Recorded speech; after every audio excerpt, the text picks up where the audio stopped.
ya bile körüşkiri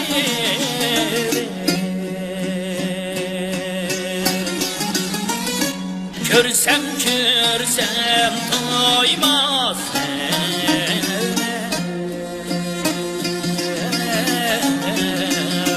ben yani cemali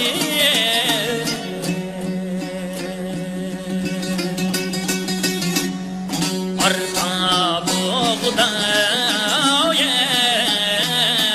zamanını selkin arıydı acinim vay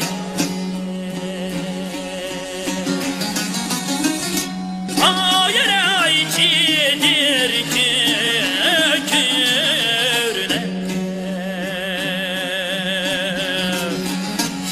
çedirni içine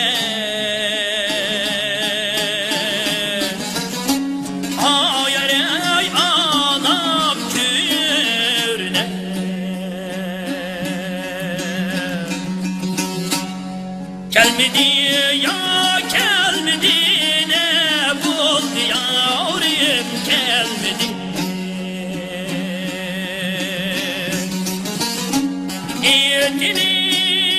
Yedinin ayağı sondu bağlı oldu gelmedi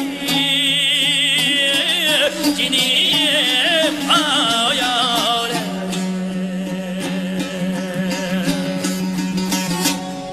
İdinin ayağı sunsa ak ilim bilmez midir? Yarinin gönlünü bulsa bir girip gülmez midir?